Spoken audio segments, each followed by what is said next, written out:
Do you guys know about the history of black players in hockey, or the black hockey leagues? Hockey league? Yeah, anything like that? I've heard of the league. I've heard of the first guy who played. The guy without one eye. The Willie guy. Yeah, that's all. Willie O'Reilly. That's all I really know. Yeah, cool. Tell us about this amazing event that is going to be taking place on Saturday, February 22nd, as part of this band TD Then and Now band program. Well, what we have is a spoken word visual art showcase. So we are combining the excitement, dynamic delivery of spoken word poetry, slam poetry, some of Ottawa's top black spoken word poets, along with visual arts done by University of Ottawa visual artists and the student community here. So we've teamed up with the University of Ottawa Black Law Students Association and the National Institute of Jamaican Canadians, and we're presenting this spoken word visual art showcase. So people will see spoken word poetry. We've got some drumming. We have some multimedia performance with video and poetry, and as well as Bob can tell you, we have a hockey history talking about what I like to say is the soul of hockey history.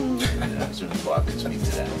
And in terms of the Colored Hockey League, and as well as baseball back in those days, in terms of the 1900s, sport was seen as a vehicle for social mobility and integration into the community. Mind you, there oftentimes were teams that were basically all black teams, basically because they couldn't integrate into the broader society and including the sports.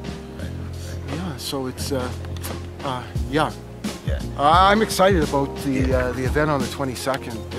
Really, it's I think to the broader community, it's a learning opportunity to learn more about black hockey in particular. Players like P.K. Subban have faced with all kinds of racist attitudes and acts. Yeah, and I mean, this is why we like to speak of resilience, and celebrate the accomplishments of those who have come up and gone into unfamiliar places and gone out of their comfort zone and represented where they may have felt a little on their own, but they've shown the courage to do that sort of ordinary heroism of men and women that happens on a daily basis, whether it's in a boardroom or in a hockey rink or wherever. So I invite people to come out. It's we've got David DeLisca from Toronto who's coming in as a special guest. He's one of our non-Ottawa poets, and he's a very dynamic guy, national slam champion, excellent poet. Emmanuel Printemps doing some drumming. So I would say, the mood is very celebratory, and we're going to give people a chance to speak and learn and be entertained. I have no idea. Oh yes, and actually, in terms of the style of play in that league, they pioneered the slap shot. Believe it or not, Eddie Martin of the Dartmouth Jubilees, he pioneered the slap shot, which helped revolutionize the game as it is today. Also, there was another individual by the name of Henry Braces Franklin, who was a black goaltender, stood 3'9", and he was the first hockey player to go down on the ice and use the butterfly style for goaltending. And that was 25 years before Jacques Plante, and it was introduced in the NHL. So with the slap shot, it was again probably about 25 or 30 years before that was introduced in the NHL by Frank Bund Cook. It was perfected by Andy Bathgate, Boom Boom Geoffrion, these guys. My part in this will focus on basically the Colored Hockey League, historic league which existed in the Maritimes, 1895 to 1930, and during the evening I will be presenting the video Black Ice Frozen Out, which essentially is based on the book by George and Daryl Fosty, Black Ice, again, which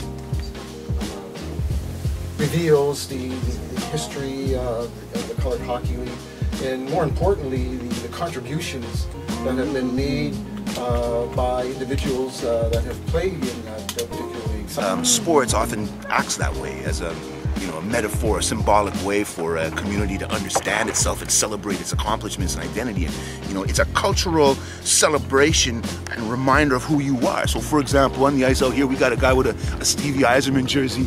And I was saying I had the pleasure of playing against Stevie Y when I was a youth in the P, and all of us in the P are proud of him, and even in the Ottawa community, he's a guy that represents the community done well. So I don't know if my man is a Detroit fan or anything, but he's certainly repping Ottawa hard by wearing his Yzerman jersey. So in the same way, we look to sports to help us celebrate who we are and to value ourselves, especially for youth coming up. So this is part of what we're trying to bring forward in this event too, through the spoken word poetry and the drumming and so on. Culture is an all-encompassing thing, sports being a part of that. These are not separate worlds. Thanks for chatting with us, and we hope to see you at that event. Yes. Right, it's free admission, so you can't be that.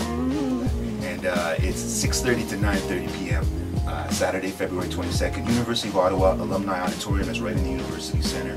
So you just, from Laurier, you come in, and yeah, it's going to be a blast. February 22nd. Well, thank you very much, digri and Bob Dawson, and we really look forward to this. And I don't have to tell you my enthusiasm because we've been talking about this for years. Yeah.